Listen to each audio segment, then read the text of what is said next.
Es hora de erradicar la desinformación y las falsas narrativas. Defendemos el buen periodismo que la ciudadanía ha buscado con tanta urgencia. Defendemos la verdad con periodismo. Somos La Defensa.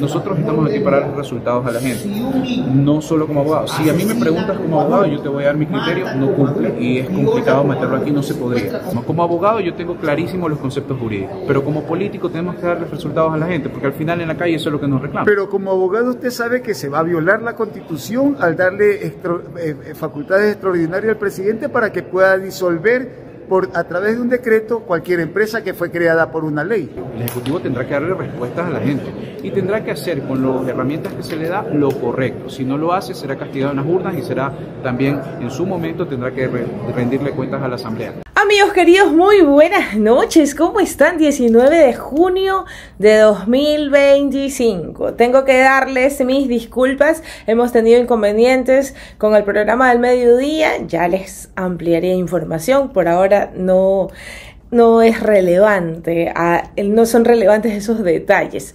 Lo que sí es relevante es lo que está pasando en el país y ustedes nos tienen a nosotros todavía con ustedes para poder analizarlo. Les doy la bienvenida a este espacio.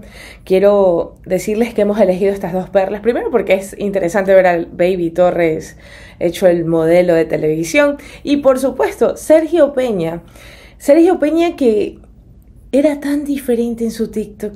Y ahora dice que como abogado es una cosa y como político es otra. No puedo creer que esas hayan sido sus declaraciones. Y las traje a colación en esta jornada porque es precisamente de lo que va el programa. A sabiendas de que el presidente de la República está incumpliendo con las normas de nuestra Constitución, los asambleístas deciden, como Sergio Peña, ser políticos. Es lícito aquellos. Amigos, por eso el escandaloso flyer en donde Noboa está rompiendo la Constitución que optamos gráficamente hoy. Por supuesto que no ha pasado eso en vivo, no es una metáfora para ustedes, porque es importante poner sobre la mesa esto. A Noboa ya le cayó una demanda por inconstitucionalidad y es precisamente la primera parte de este programa, en donde también vamos a hablar con la defensa de Aquiles Álvarez por el caso AAA, que mañana tiene otra audiencia, y donde también abordaremos qué pasa con Guillermo Celi y la terminal portuaria de Manta. En esta primera etapa vamos a entrevistar al señor Gabriel Salvador, quien muy valientemente decidió hacer esta demanda constitucional y nos viene a explicar primero quién es, si es político o no es político, de dónde salió, qué hace por la vida y por qué decidió poner esta demanda. Y sobre todo, en qué se basó para ponerla. Los invito a ver esta entrevista. Estamos con Gabriel Salvador. Gabriel Salvador, además de ser un respetado líder comunitario a quien tengo el gusto de conocer hace muchos años ya, es quien pone la denuncia por inconstitucionalidad a la Ley de Solidaridad de Daniel Noboa y ha aceptado conversar con nosotros en esta jornada informativa. Muy buenas tardes, Gabriel. Buenas tardes, Blanca. Un gusto. ¿Cómo está usted? Muy bien, muchísimas gracias por estar con nosotros en esta entrevista. Quiero empezar, preguntándole lo que todos estamos preguntándonos en este momento.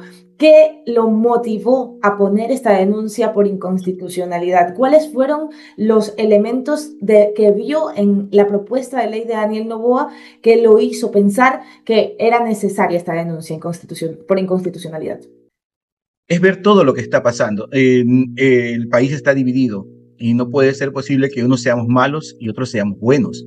La ley orgánica de solidaridad nacional es una ley que está yéndose en contra de los derechos de todos los ciudadanos. Y invito a la mayoría de jóvenes principalmente, a mayores y a personas, de que lean la Constitución.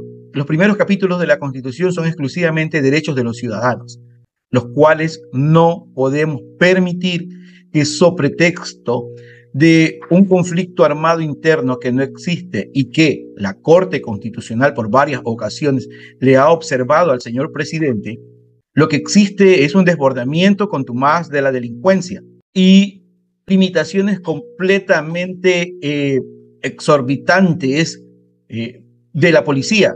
Eso en realidad, y tomar en consideración y en cuenta que en una declaratoria de guerra todos somos sospechosos y perdemos nuestros derechos. Eso me motivó definitivamente porque si analizamos hay una debacle total del Estado. Las funciones básicas que la Constitución le da al presidente son seguridad, educación, salud y trabajo, y ninguna de ellas se está cumpliendo. Aparte de eso, se nos subió 3 puntos el valor del IVA, que supuestamente era para equipar a la policía. Y de acuerdo al reporte que hizo la anterior ministra del Interior, la señora Mónica Palencia, apenas se había ocupado el 3% de este valor. ¿Cómo es posible que nosotros permitamos que se nos trunquen los derechos ciudadanos? La Asamblea Nacional lamentablemente ha fallado. Nos ha fallado para destruir los derechos de los ciudadanos. Al límite de que no les importa aplastar la ley. Yo no pertenezco a ningún partido político, no me debo absolutamente a nadie y por el contrario, yo voy a apoyar a cualquier presidente o a cualquier administrador del Estado que cumpla con la Constitución y que satisfaga las necesidades que tenemos todos los ecuatorianos. Es importante determinar qué faltas a la Constitución se vio. No sé si, Gabriel, podemos esquematizar cuáles son los puntos más graves que atentan contra nuestra Carta Magna. Son varios puntos. El primero, ninguna ley, norma o reglamento, decreto o sentencia puede estar por encima de la Constitución de la República. Esto lo establece el artículo 424 de la Constitución. De ahí nos vamos a lo que es el conflicto armado interno. El conflicto armado interno está regulado por el Tratado de Ginebra de 1949. ¿Qué estipula este tratado? El tratado estipula las condiciones para la declaratoria de un conflicto armado interno. Tiene que estar tomada una población, una provincia y que tiene que ser un grupo de personas debidamente identificadas y obviamente armadas, que no es lo que está pasando en el Ecuador. Como decía, simplemente al Estado se le salió de las manos la seguridad. Otra de las cosas que trata en esta demanda por inconstitucionalidad de Gabriel es precisamente el otorgar al presidente de la República un poder totalmente, podríamos decirlo, desbordado, ¿no? Usted ha hecho énfasis también en estas atribuciones otorgadas al primer mandatario. Sobre aquello, ¿qué nos puede contar? El artículo 147 de la Constitución establece cuáles son las funciones del presidente y en ninguna de ellas se establece que puede atropellar. Por el contrario, más bien dice que tiene que guiarse a la Constitución y respetar las mismas. Entonces, si no lo hace, se le están otorgando poderes absolutos y el país o el pueblo que no conoce de la historia está condenado a repetirlo. En 1933, si no me equivoco, tuvimos una persona en el mundo, que tuvo ese montón de poderes y que llegó al límite de causar un genocidio. Sabemos de quién se trata. Y no quiero, como repito, acusar ni nada por el estilo, pero el entregar poderes absolutos a un mandatario cuando no son sus funciones, puesto que quiero que quede claro, dentro de mi demanda establezco que el presidente es el mandatario del país, no es el mandante, no es un monarca, mucho menos un dictador, porque estas son ínfulas dictatoriales. Sí. Y, mi querida Blanca, no me perjudican a mí solamente, nos perjudican a los 18 millones de ecuatorianos que estamos en este momento. Algo muy importante y que parece que se le ha escapado a la Asamblea y se le ha escapado al presidente. Las violaciones de derechos humanos son imprescriptibles. Son imprescriptibles. Podremos tener las leyes que tengamos, pero prevalecen las leyes internacionales. Así es. Me parece importante. Y ahora sí, hablemos del tema del indulto. ¿Cuáles son los reparos que presenta ante esto? Bueno, hay que decir también, un poco contextualizando el asunto, que es uno de los temas que pusieron en la mesa los juristas de primera mano, ¿no? Y uno de los primeros organismos que saltó fue precisamente el Comité Permanente por los Derechos Humanos, haciendo sus observaciones en torno al tema. Pero queremos escucharlo de sus labios. ¿Qué opina con respecto a la posibilidad de indulto? Para empezar, el indulto está debidamente normado en la Constitución. O sea, no es solamente una impresión mía. Al artículo 147, que regula y que específicamente determina que el presidente tiene la atribución de conceder un indulto o rebajar penas, pero siempre y cuando tiene que estar de acuerdo con la ley. No puede ser posible de que vaya a presentarle un indulto a una persona que cometió X arbitrariedad y que de un momento a otro diga, no, ya está perdonado, sin haber investigado, sin saber quién tuvo la razón o no. Inclusive la ley ya en el Código Integral Penal establece muy bien que el indulto presidencial lo dará el presidente o presidente de la República y podrá conceder el indulto comunitario o rebaja de las penas impuestas en sentencia ejecutoriada. En ninguna parte de la ley dice que puede ser diferido, anticipado o como lo quieran dar. Tanto así, Blanca, que la propia Asamblea Nacional, ni a 7 días de haber sido aprobada esta ley, quieren modificarla, porque recién se dan cuenta que están cometiendo errores. Entonces, estos pequeños errores, que parecen pequeños y que cualquiera me va a decir, sí, que porque no me doy cuenta, pero el problema es que la gente no lee, no se instruye. Blanca, yo soy un contador público. Usted se me dirá, ¿cómo puede ser posible de que yo haya escrito un documento legal y que lo haya presentado de la siguiente manera? Pero es porque me instruyo, soy autodidacta y veo y busco las situaciones que se están dando para evitar, no para mí, repito, yo no tengo nada contra el presidente de la República, sino contra los 18 millones de ecuatorianos que estamos en riesgo, los propios policías, los propios militares. Entonces, documento, tengo que preguntarle, lo que pasa es que una de las cosas que siempre ocurre con las demandas inconstitucionales es que no están bien formadas o no están bien estructuradas, ¿no? Y hay una devolución del documento para que se corrijan los insumos. ¿Usted tuvo algún amigo abogado que revisó o habló con alguien de su círculo para que pueda revisar la demanda? En esto yo le podría hablar de cuando yo era un estudiante, habían los diccionarios y las bibliotecas. Ahora existe Google. Sí. Y en Google yo encontré una demanda, obviamente la fui armando debido a todo lo que yo me estoy dando cuenta que está pasando, y inclusive el día estaba escuchando a un constitucionalista en otro medio y citó un poco más de causales de inconstitucionalidad, pero yo me he basado en las más fuertes, que para mi concepto son las más fuertes, y en base a este formato la presenté y ha sido aceptada. Qué interesante, me parece muy interesante que usted haya hecho todos esos esfuerzos para poner su voz encima. Y yo sí tengo que preguntarle, Gabriel, yo no sé si usted ha visto los comentarios que han surgido en contra de usted a propósito de esta demanda. Lo tildan, bueno, de GDO para abajo no bajan. Hay un ejército de trolls que está en este momento profiriendo muchos insultos. ¿Qué responde a estas críticas acérrimas que apuntan a que la medida de la demanda por inconstitucionalidad es más bien una artimaña? Artimaña política, por un lado, porque hay algunas vertientes, no voy a replicar los comentarios, y artimañas que favorecen a los GDOs por otro. ¿Qué le responde a estas personas que simplemente ven con a los ojos su iniciativa? Para empezar, tenemos que recordar que los trolls son pagados. Sí. Ningún troll se atreve a escribir algo si no es por dinero. Y lo hacen en granjas, como usted lo ha dicho, por montones. Sí. Entonces, considero que de 1000 comentarios lo hizo una sola persona y recibió un dinero, para empezar. En segundo lugar, yo invito a la ciudadanía en general, a los jóvenes, a los profesionales, a la academia. Está completamente callada la academia, es absurdo, me quedo completamente asombrado. ¿Cómo puede ser posible que, lo que usted me acaba de decir, que un contador público haya podido ejercer un documento que tiene prácticamente una especificación quirúrgica para que pueda ser aceptado y lo haya hecho? Y que nadie haya podido hacerlo. Es dejar el temor a un lado, porque no estoy haciendo nada malo. No estoy yéndome en contra del presidente, jamás lo haré. No puedo hacerlo, porque es mi presidente, como es el suyo, como es el de 18 millones de ecuatorianos.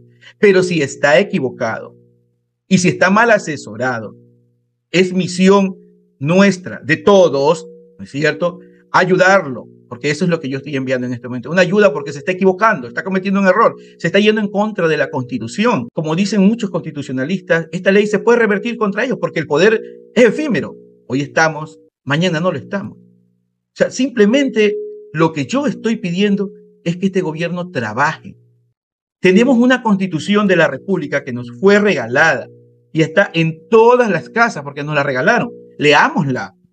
Lamentablemente, nuestra sociedad, nuestros jóvenes, ya no saben lo que es leer. Les encanta el TikTok, Instagram, la foto, qué puedo mostrar, qué no puedo mostrar. Obviamente me van a decir, no, porque él ya está viejo. No, no, pero definitivamente hay un momento en el que todos tenemos que recapacitar y por eso hago un llamado a la sociedad y que dejemos de lado el odio, porque en ningún momento es odio, es preocupación porque el presidente puede tener consecuencias por ello. ¿Quién es Gabriel Salvador, además de un contador de nuestra República? ¿Cuántos años tiene y un poco a qué se ha dedicado a lo largo de su vida? Porque yo también lo conocía, como dije al principio, ¿no? En su faceta de líder comunitario. Entonces, un poco para la gente, que la gente conozca ese perfil que hoy es noticia en el Ecuador a propósito de esta demanda. Bueno, soy una persona de clase media baja, como la mayoría de ecuatorianos, me atrevería a decir el 95% de los ecuatorianos. Tengo 56 años al momento. Mi primera profesión fue la de chofer profesional y después obtuve mi título profesional de contador público en la gloriosa Universidad de Milagro, la UNEMI. He trabajado en empresas privadas por muchos años. Soy contador público, pero mi especialidad siempre fue importaciones y compras en las empresas. Pero llega un momento en el que tú llegas a una edad y ya para el patrono no eres necesario. Obviamente, vienen chicos jóvenes con mayores conocimientos, hasta con maestría, y que se arriesgan o asumen las responsabilidades, inclusive hasta por un menor sueldo. Después de eso, me he dedicado a atender a mis clientes, los pocos que tengo, y me movilizo en mi vehículo. Tengo un taxi con el cual doy el servicio a la comunidad. Muchas gracias, Gabriel. Yo no sé si antes del poema tiene algún comentario adicional, es oportuno, y si no, pues proceda a la lectura. Me gustaría que dé lectura porque es algo que este poema lo escogí porque debe calar en cada uno de nosotros y más que nada en la Corte Constitucional, porque me había olvidado de ellos. Son la parte más importante de esta denuncia. No la estoy haciendo como loco, la estoy haciendo en base a los puntos que hemos tratado. Y está en manos de ellos la seguridad de los 18 millones de ecuatorianos, incluidos ellos mismos. Es importante que ese poema quede grabado para siempre en cada uno de nosotros. Claro que sí, la cámara es suya. El poema es de Martin Niemöller, un pastor luterano, que dice: primero vinieron por los socialistas y yo no dije nada, porque yo no era socialista. Luego vinieron por los sindicalistas y yo no dije nada, porque no era sindicalista. Luego vinieron por los judíos y yo no dije nada porque no era judío. Luego vinieron por mí y no quedó nadie para hablar por mí. Esto es algo que debemos repetirnoslo siempre, porque si permitimos los abusos, va a pasar esto y nadie va a hablar por nosotros. Muy profundo, Gabriel, es muy grato poder conversar con usted después de tantos años y bueno, quiero abrir la ventana de la defensa para voces como la suya, voces valientes que están haciendo y poniendo su granito de arena para que tengamos una mejor sociedad. Muchísimas gracias por esta entrevista. A usted, Blanca, muchas gracias y un gusto volver a verla. Igual, cuídese, chao, chao. Chao. Nada como un poema para terminar una entrevista, casi nunca pasa y no podíamos desaprovecharlo. Para acompañar los argumentos del señor Salvador, Álvaro Espinosa, desde la capital de la República, conversa con el constitucionalista Gonzalo Muñoz. Muy buenos días, amigos de la defensa. En esta ocasión nos acompaña el doctor Gonzalo Muñoz, él es abogado constitucionalista.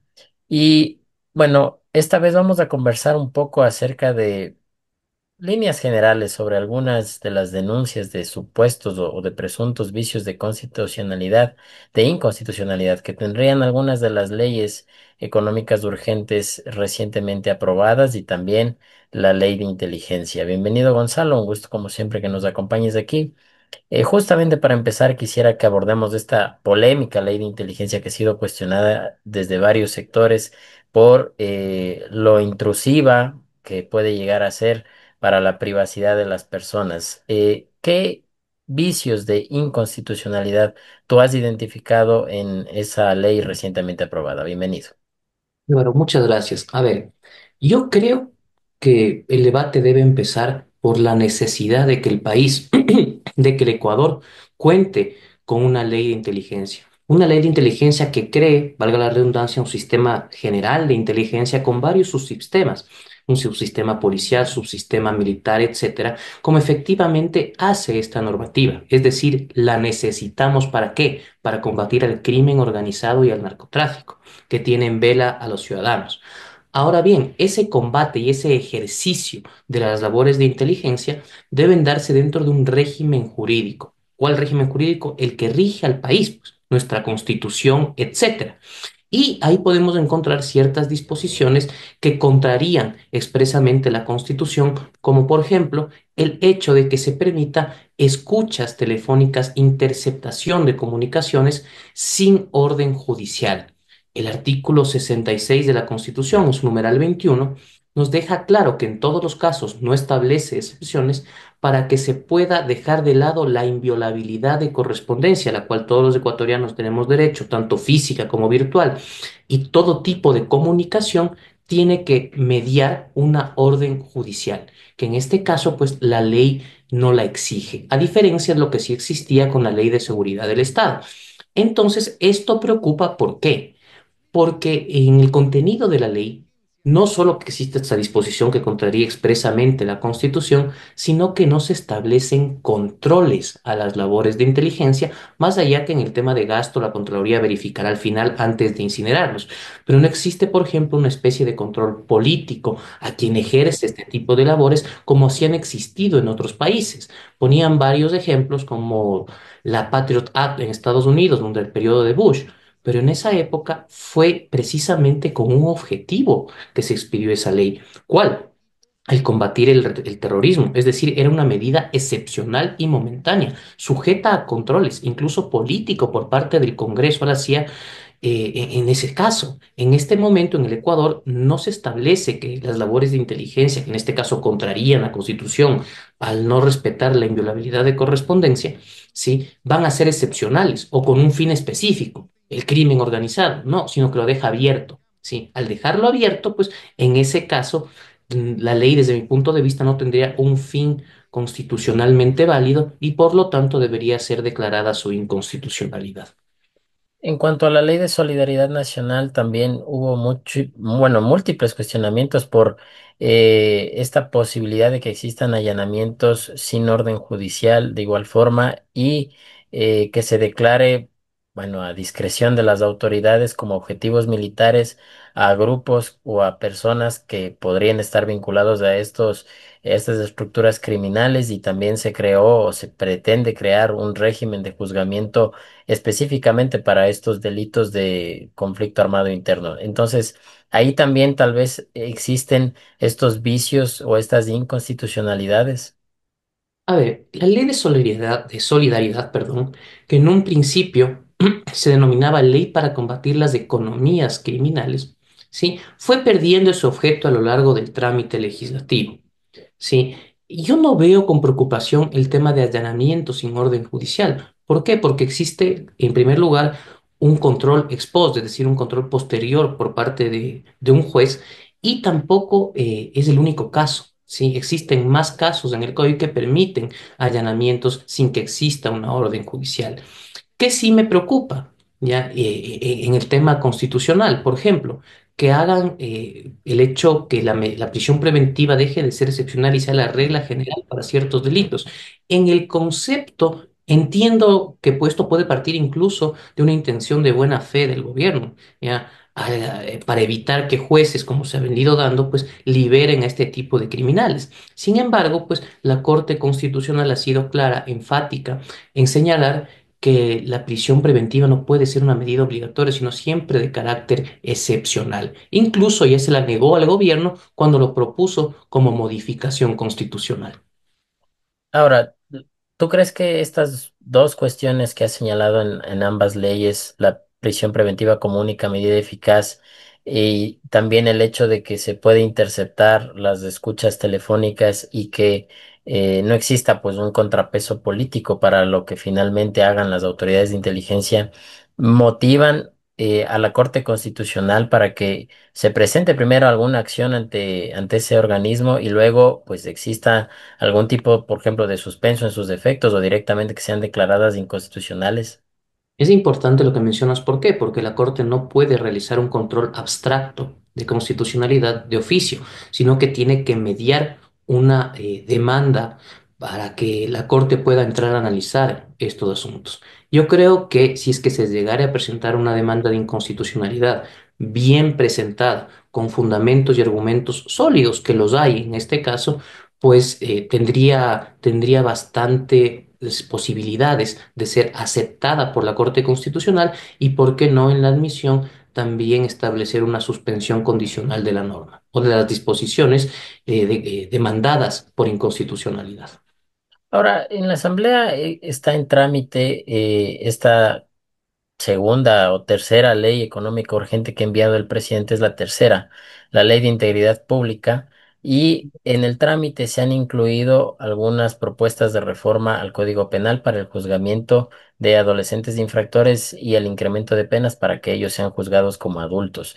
No es la primera vez que pasa, digamos, en la Ley de Solidaridad Nacional también se incluirían temas que realmente no se entendía muy bien qué de económico tenían, pero no se está vulnerando, digamos, continuamente el principio de unidad de materia al presentar estas leyes que incluyen un poco de todo. Yo creo que la Corte Constitucional, si llegara a presentarse una demanda cuando la ley sea aprobada tal cual como está, pueden realizarla cambios, no va a tener inconveniente alguno en declarar la inconstitucionalidad por la forma al vulnerar el principio de unidad de materia.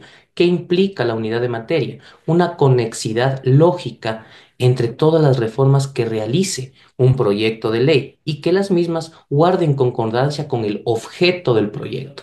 En este caso, estamos hablando que el objeto del proyecto de ley, la ley en sí misma, tiene como intención, ¿no es cierto?, llamémoslo así, el mejorar, hacer más eficiente las compras públicas a nivel del Estado. Sí, el gobierno se hacen reformas de la ley de contratación pública, la ley de servicio público en ese sentido. ¿Qué tiene que ver ahí el tema de los menores infractores? No tiene absolutamente ningún tipo de conexidad. Es un camarón en un locro. Y por lo tanto, en la forma se vulnera de manera flagrante la unidad de materia. Si tú tuvieras que referirte, digamos, a la gestión de la Asamblea para el trámite de estas leyes, sobre todo a la bancada de gobierno, porque finalmente son ellos quienes las impulsan y quienes las aprueban con sus votos, y hay todas estas particularidades de por medio que no se cumple la unidad de materia y demás. ¿Te parece, digamos, adecuado que se imponga o predomine la mayoría de los votos sobre la racionalidad o la legalidad en este caso? Mira, Álvaro, yo creo que la fuerza de los votos siempre se va a terminar imponiendo y eso no es nuevo, ¿sí? Ha sucedido pues en el país durante la última década, se impusieron los votos, eso incluso sobre el derecho algunas veces, pues y ya en esta ocasión no va a ser la excepción. ¿Qué sí cosa sí me preocupa a mí? La falta de debate. Aquí han priorizado el tiempo por sobre la profundidad de los asuntos a tratar y el tema de los menores pues es el mejor ejemplo. Es un tema para analizar, para debatirlo, pero que no puede sérselo en una semana o dos. Sí, es un tema muy profundo donde debería participar la academia, sí, personas especializadas en cuestiones de niñez y adolescencia, en temas de menores infractores y ese tipo de cuestiones. No es cuestión de hacerlo al vuelo como se lo está proponiendo. Yo creo y no veo mal, porque así es la democracia, que se impongan los votos, pero sí con un debate consistente que en este caso no ha existido. Ya para cerrar nada más y retrotrayéndonos al tema de la ley de inteligencia, ¿te parece que esta normativa tal como está hecha puede significar un riesgo, por ejemplo, para profesionales de la comunicación, periodistas, abogados o cualquier persona que mínimamente tenga un criterio formado y que haga oposición u opinión en contra de las políticas del gobierno? Tal como está redactada, es una ley peligrosa, ¿ya? Una ley que puede desviarse y desnaturalizarse en su objetivo, ¿sí? Al no existir controles específicos, como sí sucede en otros países, y pusimos ejemplos de Estados Unidos, Colombia, etcétera, ¿ya? Puede prestarse para no ser de inteligencia, sino de espionaje, y esa es la gravedad. Sí, esa es la gravedad de este asunto y que puede distraerse utilizando esta normativa quien ejerce las labores de inteligencia. Repito, no estamos en contra de que exista una ley de inteligencia, es necesaria. ¿Para qué? Para combatir el crimen organizado, el terrorismo que está afectando gravemente al país. Pero tal como está redactada, pues puede suceder cualquier cosa. Igual que sucedió, por ejemplo, en Perú en los años 90 con Montesinos.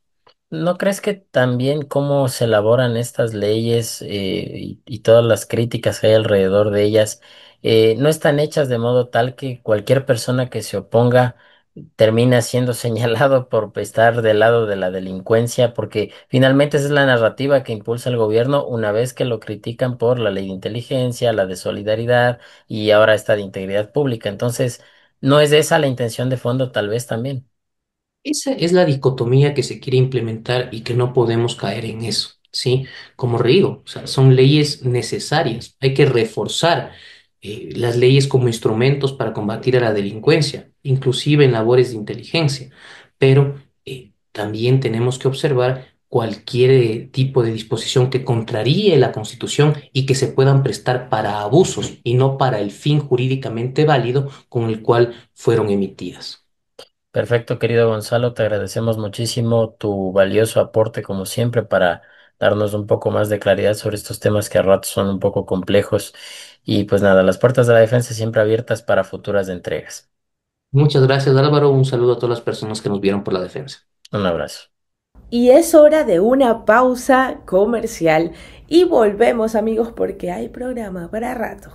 El 181 ya te respondía por teléfono. Ahora también lo hará por WhatsApp, web municipal, redes sociales o formularios inteligentes. Unificamos Alcaldía Responde y el 181 para dar paso al C5. Ahora, desde Segura EP se podrá receptar solicitudes de documentos oficiales, inscripciones, información de servicios municipales, entre otros. Todo esto es posible gracias a la plataforma tecnológica eGov.ge. 181 Responde. Distintos canales, una sola misión: servirte mejor. Ok, amigos, volvemos con ustedes. Importantes cosas que pasan en Guayaquil y sobre todo que le pasan al alcalde Aquiles Álvarez. Hemos conversado con Ramiro García por segunda vez porque estamos haciendo un seguimiento del caso AAA y Ramiro viene a contarnos los hallazgos de las audiencias. Nos parece muy importante, ¿no?, que haya sobre la mesa estos argumentos que pone la defensa del alcalde Aquiles Álvarez y que son necesarios para que ustedes puedan entender el caso a fondo. Una conversación que se extiende en nuestro canal de YouTube, pero traje lo esencial para el programa porque es necesario que ustedes sepan. Lo miramos después de esta nueva pausa comercial. En cada rincón del Guayas, el futuro se entrena con esfuerzo, con disciplina y con sueños gigantes. La Prefectura Ciudadana del Guayas impulsa 30 escuelas de fútbol en los 25 cantones, formando a más de 6.000 jóvenes con valores, pasión y propósito. Hoy damos un paso más allá. Nos aliamos con Juventus Academy Ecuador para llevar el talento guayasense al siguiente nivel. Entrenamiento de élite, valores compartidos, oportunidades internacionales y una nueva camiseta que representa todo eso. Hoy la vestimos por primera vez.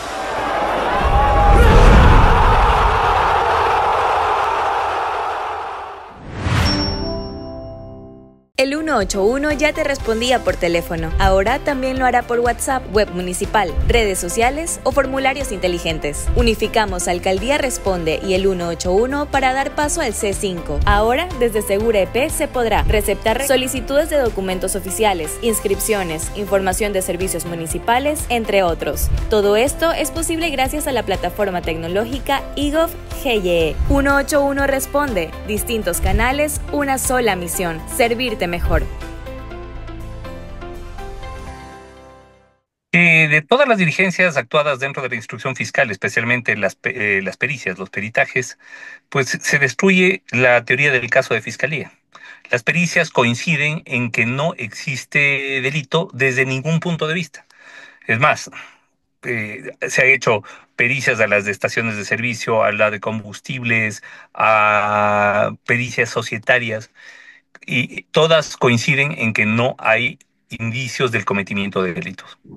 Puntualmente, mire, Solamente para poner un ejemplo, la pericia societaria que se realizó concluye que el representante legal de la comercializadora, en este caso el señor Aquiles Álvarez, no tiene ninguna responsabilidad respecto de lo que hagan las gasolineras, las estaciones de servicio, que no son ni de su propiedad, ni están bajo su control, ni bajo su administración. Es tan irracional la posición de Fiscalía que se pretendería atribuir responsabilidades de control al representante de la comercializadora respecto de lo que hagan 24 gasolineras que están repartidas alrededor de todo el país. Es decir, el señor Aquiles Álvarez, para cumplir lo que dice Fiscalía, debería estar en Zamora Chinchipe, en El Oro, en Milagro, en Guayas, en Santo Domingo de los Áchilas, al mismo tiempo. El manejo del caso ha sido desprolijo. La imputación, la acusación que realizó fue totalmente desprolija, teniendo en cuenta que al principio ni siquiera se individualizaron las acusaciones a cada uno de los procesados. Luego, a instancias nuestras, el fiscal al día siguiente, pues, individualizó las acusaciones. Las pericias, todas, dan la razón a nuestra posición de defensa. Todas. Son como 8 o 10 pericias. Todas nos dan la razón. ¿Qué representa este caso en la justicia local? Bueno, yo creo que este es un caso evidente politización de la justicia. Yo creo que eso ha hecho que la fiscalía se apure en hacer una formulación de cargos inadecuada, que quiera que inicie un proceso penal en base de una narrativa que luego, posteriormente, no se pudo sostener con elementos de convicción y que ahora llega con una acusación totalmente vacía. Hoy el alcalde está sin grillete. Sí, efectivamente, el alcalde está sin grillete. El, el alcalde está con varias medidas cautelares. Una de ellas es la presentación periódica 2 veces por semana ante Fiscalía. Otra es la prohibición de salida del país. Y estando pues en el ejercicio de un cargo como el de la alcaldía, donde su agenda es pública y conocida y donde no existe ninguna posibilidad de fuga, pues el uso de un dispositivo de geolocalización resulta totalmente inadecuado. Aparte que hay un problema médico que debería tomarse en cuenta también para el efecto. Esto hemos puesto en consideración del juez. Esto se debatirá justamente en esta audiencia. Vamos a ver qué es lo que decide el juez. Pero lo que decide el juez, el señor Álvarez cumplirá. Así de sencillo. Vamos a la audiencia a debatir el tema de fondo del proceso y esperamos que se otorgue el sobreseimiento al señor Aquiles Álvarez, porque no tiene ninguna responsabilidad sobre ningún acto de comercialización ilícita de combustibles. Bueno, ahí ustedes tienen el desglose. Vamos a ver qué pasa, ¿no? A mí me pareció importante preguntarle si tenía el alcalde o no tenía grillete. Mañana también se discute eso, pero van a poner como argumentos todos los que nos están contando en esta entrevista. Cosas pasan en los tribunales, amigos, y Manta no es la excepción. Ustedes saben que yo hice una investigación sobre la terminal portuaria de Manta, en donde desglosábamos un informe de Contraloría, fue el año pasado, lo tuvimos, esto sigue dando de qué hablar, y tengo que adelantarles una nota que estoy preparando. La terminal portuaria de Manta arregló con el gobierno, y al final Agunza no se va de la TPM, y es más, incluso le puso una demanda a Guillermo Celi, que ahora va a discutirse no en Guayaquil, que es donde le pusieron la denuncia, sino en la misma Manta. Veamos qué opina Guillermo Celi de esta denuncia por injuria. La concesión del puerto de Manta le genera al Estado ecuatoriano una pérdida de 2.3 millones, $2.300.000 cada año. No lo digo yo, lo dice la Contraloría. Y por decir esto, me siguen juicio y me quieren meter preso.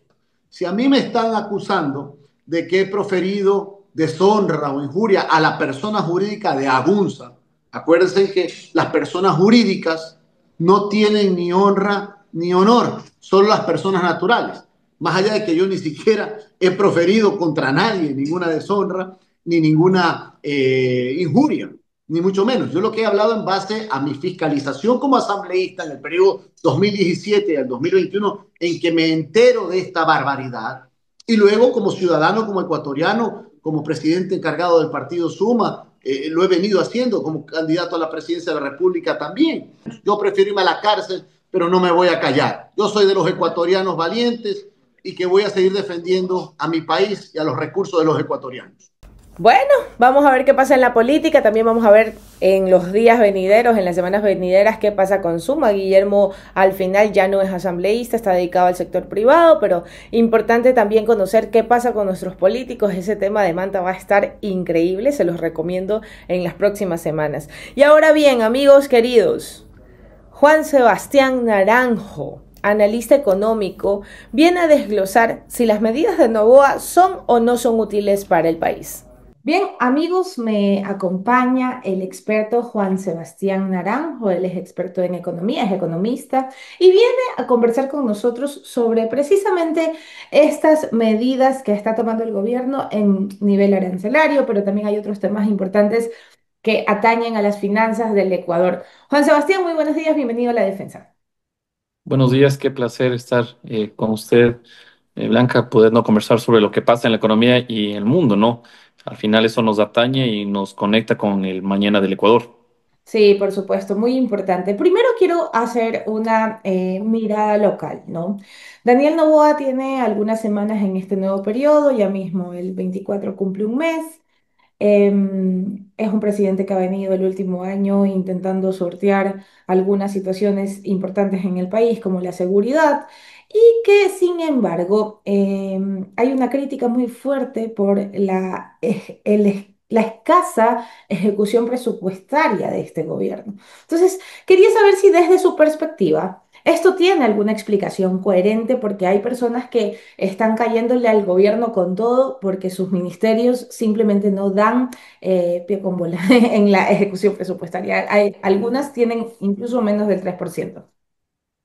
No tiene su lógica, e inclusive ya se abre el debate de que muchos economistas, me incluyo, se Sí, debe transformar a las finanzas públicas en torno a comenzar el año fiscal con presupuesto cero. ok. Presupuesto cero significa que hay que asignar recursos en torno a las necesidades, tanto a los ministerios, tanto a los gobiernos autónomos descentralizados, y de esa manera, al final, el dinero se direccionará en torno a las necesidades, ¿no? Que se ejecuta en un ratio bajo del 100% que se direcciona o se asigna a ciertos ministerios, a ciertas dependencias, claro, sí, pero al final hay que ver que de dónde proviene. 18 meses de un gobierno de transición, un gobierno con problemas de carácter fiscal, un gobierno con problemas de carácter, yo digo, ambiental, energético. Entonces, claro, es un año atípico. Sin embargo, nuevamente, la nueva oleada, la nueva filosofía, esa nueva ideología, creemos que en torno a la eficiencia con la que se está promulgando este nuevo periodo, este nuevo mandato, creemos que hay que hacer un cambio. Sin embargo, este cambio viene de la mano desde el lado jurídico con lo que antepone la Constitución de Montecristi, ¿no? Que cierto porcentaje de los ingresos deben ser direccionados hacia los gobiernos autónomos centralizados, en cantidad del presupuesto direccionado hacia salud, direccionado hacia seguridad. Entonces, bueno, es una filosofía, no es una ideología, pero creemos que en torno a la eficiencia debe haber un cambio de paradigma en torno al manejo, a la asignación del recurso público. Antes de seguir con el análisis profundo de algunas dudas que tengo como periodista, quisiera que usted me diga, ¿cómo ve al gobierno, a sus decisiones recientemente tomadas, a sus propuestas económicas urgentes tan criticadas también dentro de la jurisprudencia ecuatoriana desde varios ángulos? ¿Cómo está mirando usted este andar de Daniel Noboa ya como presidente del Ecuador? Bueno, me enfrascaré en el ámbito económico, Por ¿no? supuesto, obviamente. La población, el ecuatoriano promedio, recuerde usted que venimos del antecedente del ajuste del 12 al 15%. Quienes hemos tenido que pagar este incremento del 3%, por lo menos esperábamos que el dinero público, el dólar que se gasta desde el Estado, sea eficiente, pues, y no que desde la Secretaría de Compras Públicas se active tanto la compra, pero también el sobreprecio, se active la compra, pero también el valor que cobran algunos funcionarios públicos por la contratación pública. Entonces, creo que quienes hemos tenido que optar por este incremento del IVA, de alguna manera vemos con muy buenos ojos que desde el Estado se optimice el gasto público, se optimice el gasto en salarios, porque mire usted que hay muy buenos funcionarios públicos, pero otros tantos cobijados con con el famoso LOSEF, la Ley Orgánica del Servidor Público, al final lo que menos tenían era eficiencia, ¿no? Y una tercera vertiente es el que las empresas públicas, a nombre de quién deben ser ineficientes. ¿Por qué? Entonces, que se les intervenga a través de auditorías forenses para ver si es que son o no viables desde el lado económico, me parece además interesante. En estas 4 o 5 semanas que va del gobierno, que el presidente ha comenzado con políticas fuertes, alineado tanto el legislativo con el ejecutivo, y que, claro, direccionando el gasto público, todo el mundo decía, pero ¿cómo puede decir el presidente que puede activar la economía? Perdón, activar la economía si es que al final hay un déficit de 4.000 millones de dólares. Claro, ahí está la respuesta. Es siendo eficiente, liberando 530 millones de dólares en torno a este compendio de políticas. Así que me parece que de la teoría a la práctica se la está direccionando. Ahora, entiendo. Entonces, desde su perspectiva, desde la teoría a la práctica, hay estos pasos que indican que vamos por buen camino. Es lo que Claro, estábamos encaminándonos a que con este compendio de políticas de orden fiscal, lo que se está haciendo es liberando 530 millones de dólares, los Ya. cuales pueden terminar en obra pública. Además, esta forma de generar credibilidad internacional está atrayendo nuevos recursos, 1.000 millones de dólares del Fondo Monetario Internacional, pero además en compendio a la mirada de los países, ¿no? De los multilaterales, 859 puntos de riesgo país tal vez nos empuja al gobierno ecuatoriano a que estamos en condiciones de emitir bonos de deuda ecuatorianos para tener liquidez. Que esto está bien, de que tenemos credibilidad internacional, tenemos credibilidad, pero esto no es lo suficiente para sacar al Ecuador adelante. El gobierno ha tomado políticas fiscales, políticas en el orden fiscal, espectacular, pero que el ecuatoriano promedio con eso vive, no lo vive. El ecuatoriano promedio vive en torno a la expectativa de que hay mayor circulante en la economía, en torno a que hay mayor velocidad en la economía, en torno a que la empresa vende más, en torno a que la empresa contrata más, en torno a que el hogar tiene un dolarito más para consumir. Eso el ecuatoriano aplaude, ¿no? Porque eso es lo que vive. Al final de que se le hable de la macroeconomía, del ajuste fiscal, del riesgo del país, al final eso ni le va ni le viene al ecuatoriano promedio. Lo que sí le va y le viene es que los precios no haya mayor inflación, de que haya poder adquisitivo. Eso es lo que le interesa al ecuatoriano. A mí me parece importante este punto que tocó al final Juan Sebastián, porque precisamente es el tema que iba a abordar luego de esta primera introducción. Cuando hablamos de Ecuador baja riesgo país, ¿no? A la interna no se lo vive. Y no se lo vive en situaciones tan básicas como darle a los gobiernos autónomos descentralizados sus rubros, Juan Sebastián. O sea, ¿cómo podemos calificar una buena gestión a nivel de economía en Ecuador de parte del gobierno si ni siquiera se está al día con las responsabilidades básicas que permiten que el aparataje gubernamental avance? Me explico, para mí es un poco contraproducente enfrentar estas dos realidades de el Ecuador con ese maquillaje de estoy aplicando política pública para poder demostrarte que soy un país responsable económicamente, y a la interna con estos olvidos que huelen más a a un descuido absoluto que puede, por supuesto, calificarse de negligencia y mediocridad. A mi criterio, lo que se está haciendo es poniéndose al día de forma paulatina y progresiva, ¿no? Mire usted que hace 18 meses que desde el lado público, mire que es lento la tramitología del lado público, al final del lado privado es más rápido. Un gerente cuando asume la gerencia de una empresa, recién al primer año se siente la mano del nuevo gerente. Y eso que en el sector privado las decisiones, los mecanismos son rápidos. Imagine usted en el público, donde hay muchos pasos para tomar una decisión y que se ejecute.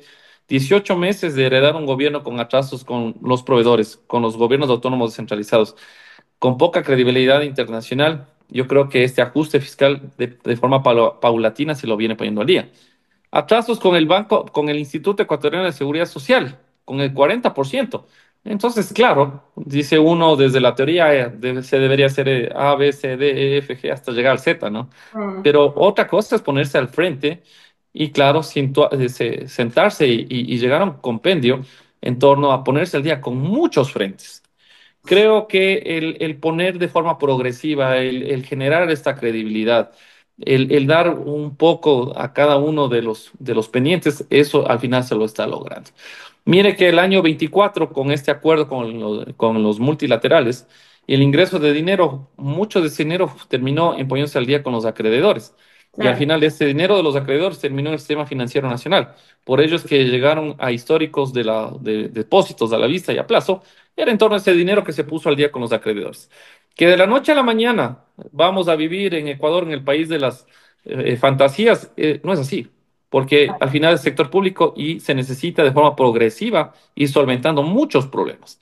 De Eh, que aún tenemos un déficit de Le 4 mil pido de millones de una dólares. vez la entrevista. Cuando Daniel Noboa cumpla 100 días en el gobierno, lo vamos a tener de nuevo para poder medir eso. Yo sé que no se solucionan las cosas. Viene arrastrando un gobierno totalmente inestable, pero se siente mucho también la desprolijidad en el gasto. Se sintió mucho cuando fue candidato con el regalo de bonos, por ejemplo, y por eso mi insistencia en que hay que mirar de manera más equilibrada las decisiones. Y no soy contraria al gobierno, siempre lo digo aquí, ¿no? Pero me gusta llamar las cosas por sus nombres, Juan Sebastián. Y creo que hay, no sé, acciones de parte del Ejecutivo que dejan mucho que desear en materia económica. Sobre todo este punto que le menciono, ¿no? El Daniel Noboa, candidato, eh, se dedicó a entregar bonos, se dedicó a regalar dinero. Luego incluso ya hay deuda con esas promesas Mil millones de dólares, sí. Sí, exacto, me refiero. Entonces, usted se da cuenta de que las prioridades estuvieron canalizadas hacia ese punto y quizás no se priorizaron otras situaciones importantes. No sé si coincide conmigo.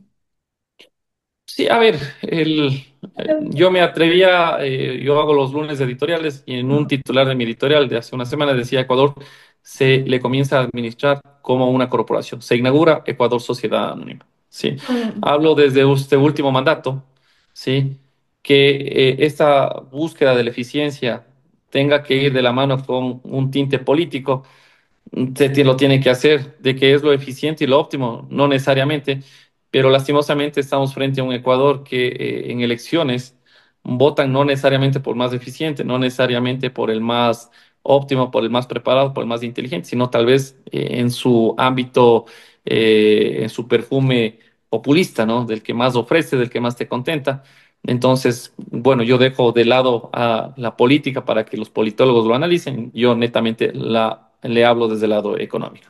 La, Importante. Y aquí, Juan Sebastián, para ya ir terminando, ¿qué cree usted que el gobierno tiene que mirar con cuidado en materia económica desde su perspectiva? ¿Qué está quizás pasando por alto dentro de estas medidas o decisiones que está tomando y hacia dónde debería apuntar su atención?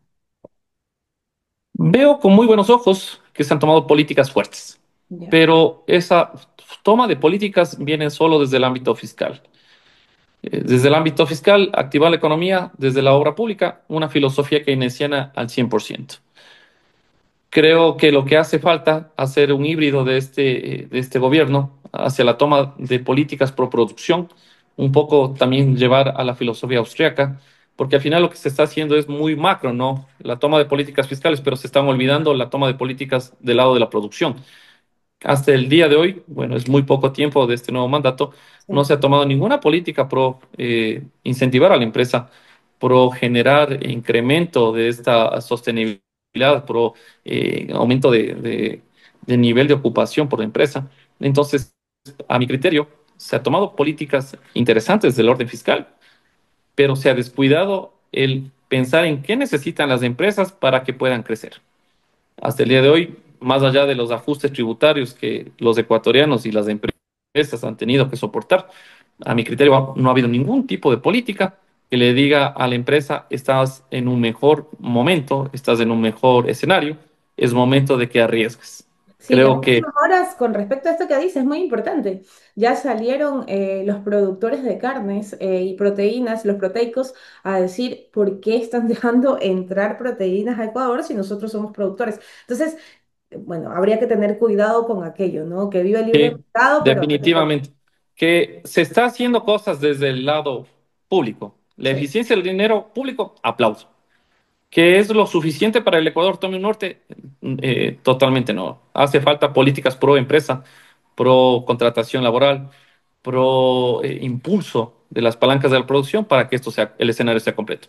A mi criterio sería un híbrido interesantísimo entre aplicar la política keynesiana del gasto público y las políticas de la escuela austriaca de darle libertades a la empresa para que puedan crecer. Dejémosle a la empresa que crezca y van a ver pues el resultado. No siquiera llegaremos a ese 2,8% proyectado del Producto Interno Bruto. Cuando la empresa se activa, llegaremos a cifras muy interesantes, obviamente en otra realidad. Hoy por hoy todavía la empresa necesita de un escenario favorable para que arriesgue de cierta manera y claro, sitúa al Ecuador en otro escenario. Muchísimas gracias, Juan Sebastián. No sé si quiera puntualizar algo adicional. Bueno, querida Blanca, más allá de la situación compleja en la que vivimos, creo que debemos ponernos en el escenario de ser positivos. Esa convicción de que en 4 años eh, hablemos de atracción de capitales y no de fuga de capitales, Hmm. me trae por lo menos a la tranquilidad de que desde el Estado se busca la eficiencia del dinero público, que al final era el padre nuestro de cada día, ¿no? Cada contratación pública bañada por sobreprecio, bañada por una tarifa que había que pagarle al funcionario público, cada dinero pagado en sueldos, pagado a funcionarios públicos eficientes, pero también a muchos que, cobijados por la LOCEF, lo que menos tenían es de eficiencia, muchas empresas públicas que atañaban a muchas mafias enquistadas, así que, bueno, desde el lado público parece que algo interesante se está haciendo, pero desde el lado de ser empresario, esperaría de este gobierno que se haga algo, que se empuje al empresario, que al sector agroproductor, ganadero. También no se le olvide, pues años han sido sectores olvidados por muchos gobiernos, así que a esos sectores hay que decirle presente, aquí estamos desde el gobierno para ayudarte a impulsar. Así que desde otra manera, siendo positivos, porque no hay otra manera de generar impulsos sino siendo positivos, viendo el lado positivo, aun cuando hay muchas cosas aún negativas que hay que combatir. Espero que el Ecuador se direccione, tome un norte y que vengan mejores días para nuestro país. Bueno, Juan Sebastián, muchísimas gracias, amigos. Con Juan Sebastián terminamos la emisión del programa del día. Recuerden siempre que en la defensa entendemos que la verdad no es patrimonio de nadie, pero defenderla es obligación de todos. Hasta la próxima edición. Un excelente día. Quiero agradecer su fidelidad, quiero agradecer el compromiso que tienen con el periodismo de la defensa, de venir, dar clic, dar me gusta. Es importante para nosotros, para seguir sobreviviendo como medio independiente, amigos. Es todo por hoy. Mañana tenemos análisis a contralanza, por supuesto que sí. Y quiero decirles, queridos, que en la defensa entendemos que la verdad no es patrimonio de nadie, pero defenderla es obligación de todos. Chao, chao.